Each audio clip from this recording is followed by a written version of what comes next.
Selanjutnya kata Imam Asy-Syaukani rahimahullah, wa arkanuha kulluha muftaridatun illa qu'udut tasyahhudil awsat wal istirahah.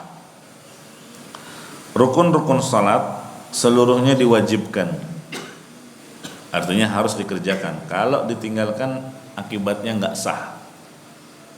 Rukun salat ada 14. Iya. Berdiri, kemudian takbiratul ihram. Berdiri ini rukun ya, kecuali salatnya salat sunnah. Itu boleh, karena Nabi pernah salat malam tahajud dengan bacaan yang panjang beliau berdiri, kemudian dengan bacaan yang panjang juga beliau pernah sambil duduk. Ya, ini pengecualian. Tapi pahalanya setengah kalau salat sambil duduk. Ya. Itu jika dia mampu berdiri tapi dia milih duduk. Iya. Beda halnya kalau dia duduk karena uzur, karena sakit, maka sekalipun dia salatnya duduk, pahalanya dapat sempurna seperti orang yang salat sambil berdiri. Begitu ya. Nah, kemudian kapan lagi boleh uzur salat sambil tidak berdiri? Di atas kendaraan, iya, dan uzur-uzur yang lainnya. Yang jelas berdiri itu rukun, betul-betul berdiri ya, nggak boleh dia sambil bersandar. Yang seandainya sandarannya diambil dia akan jatuh, maka nggak sah. Iya, sekalipun dia berdiri, kecuali karena uzur. Iya. Kemudian takbiratul ihram, kemudian membaca Al-Fatihah. Kemudian ruku, bangkit dari ruku, i'tidal, sujud, duduk di antara dua sujud, tumakninah.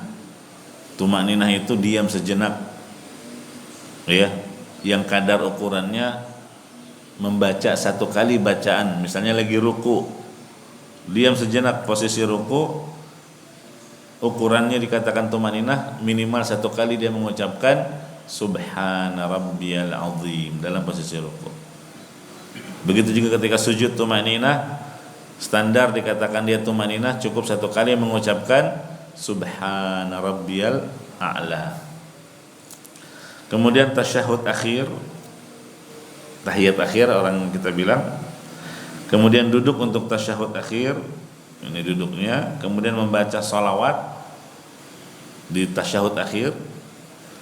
Kemudian tertib berurutan, dan yang ke-14 salam, yaitu salam yang ke kanan, karena salam yang ke kiri itu hanya sunnah. Itu 14 rukun salat. Kata Imam Asy-Syaukani, semuanya harus dikerjakan. Kalau ditinggalkan rukun, konsekuensinya apa? Tidak sah. Bukan keseluruhan salatnya, tapi yang di situ dia tinggalkan. Misalnya salat zuhur, ya, sujud cuma satu kali pas di rakaat yang ketiga. Iya, harusnya kan setiap rakaat sujud 2 kali. Dia baru sekali sujud, berdiri menuju rakaat keempat, terus dia ingat, nah ini sujud ini rukun, berarti yang tadi dia tinggalkan sujud itu dianggap rakaatnya nggak sah. Sekarang yang seharusnya rakaat keempat jadi ketiga, itu namanya mulgha, dibuang yang tadi, nggak dianggap. Begitu ya, bukan berarti dia harus membatalkan salatnya dari awal, mengulang lagi, enggak. Nah, itu konsekuensi rukun. Tidak bisa diganti dengan sekedar sujud sahwi. Ya, kalau rukun mulgha tidak dianggap. Ya. Hadza siratun mustaqim.